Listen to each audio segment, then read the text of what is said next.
ஆனால் உச்சநீதிமன்றம் சொல்லுகிறது இல்லை, நீ கிறிஸ்தவனாக இல்லை என்றால், நீ இஸ்லாமியாக இல்லை என்றால், நீ பர்சியனாக இல்லை என்றால், நீ இந்துவாகத்தான் இருக்க வேண்டும் என்று உச்சநீதிமன்றம் சொல்லுகிறது.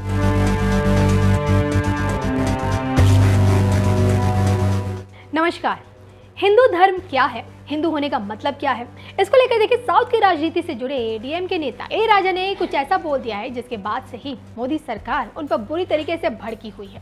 ए राजा जो खुद तो हिंदू हैं, फिर भी हिंदू धर्म के खिलाफ जहर उगलने से बाज नहीं आते।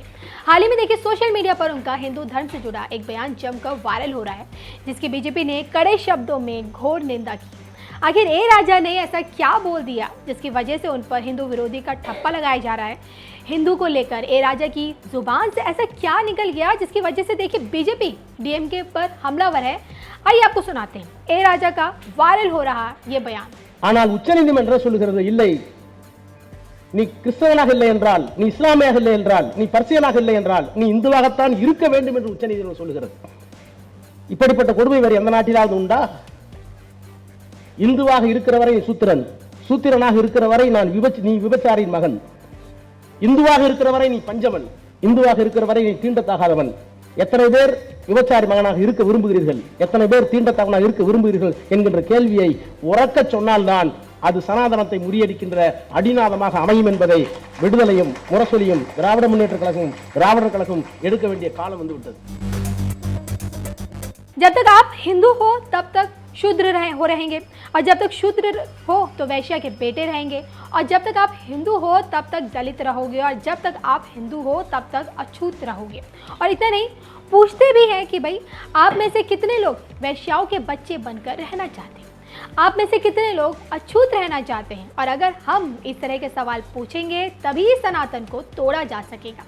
आगे ए राजा ये भी कहते हैं कि फैसला सुनाया गया था कि अगर कोई, यानी कि कोर्ट से फैसला सुनाया गया था कि अगर कोई व्यक्ति ईसाई, मुस्लिम या फारसी नहीं है तो उसे हिंदू होना चाहिए। क्या कोई और देश है जो इस तरह की क्रूरता का सामना कर रहा है? तो देखिए ना, अपने इसी बयान में ए राजा ने ये सब कहा जो मैंने अभी आपको बताया, जो ना सिर्फ कोर्ट की टिप्पणी पर सवाल उठाता है बल्कि हिंदू धर्म को अपमानित भी करता है। जी हाँ, ए राजा के इसी बयान को बीजेपी ने दुर्भाग्यपूर्ण करार दिया है। बीजेपी नेता के अन्नमलई ने बाकायदा ट्वीट कर उन पर निशाना साधा ए राजा पे और ये कहा है, तमिलनाडु में राजनीतिक विमर्श की दुर्भाग्यपूर्ण स्थिति। ए राजा ने एक बार फिर एक समुदाय के खिलाफ दूसरों को खुश करने के उद्देश्य से नफरत फैलाई। इन राजनीतिक नेताओं की मानसिकता बहुत ही दुर्भाग्यपूर्ण है, जो सोचते हैं वो तमिलनाडु के मालिक हैं।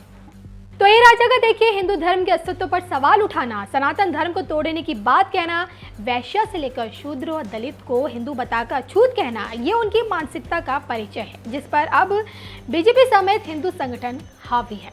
हिंदू धर्म पर ए राजा की सोच से आप कितने सहमत हैं, कमेंट करके तो आप बताइएगा जरूर। इसी के साथ साथ अब हम आपको ये बताते हैं कि हिंदू धर्म असल में क्या है, एक हिंदू होने का मतलब क्या होता है। और इसके जवाब में देखिए, अपने कनाडा दौरे में पीएम मोदी ने कहा था कि भाई हिंदू को एक धर्म नहीं, जीवन जीने की शैली के तौर पर देखा जाना चाहिए। जी हाँ, आखिर हिंदू धर्म से जुड़ी वो कौन कौन सी खूबियां हैं जो आज के समय में भी दुनिया को आकर्षित कर रही है, आइए इस पर एक नजर डाल लेते हैं। गीता में कहा गया है, जब जब धर्म की हानि होती है और अधर्म बढ़ता है तब तब मैं धर्म की पुनः स्थापना के लिए अवतार लेता हूँ।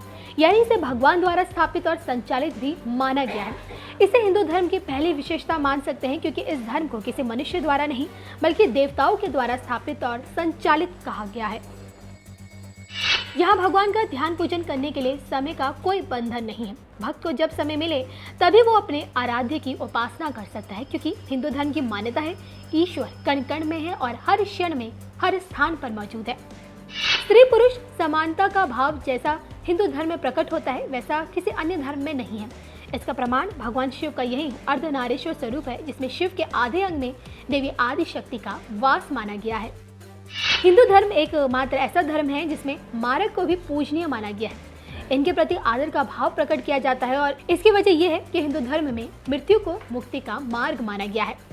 तो देखिए, ऐसी बहुत सी चीज़ें हैं जो हिंदू धर्म को अन्य धर्मों की तुलना में बिल्कुल अलग बनाती है। लेकिन आप हिंदू धर्म को किस चश्मे से देखते हैं, किस सोच के साथ देखते हैं, कमेंट करके ज़रूर बताइएगा।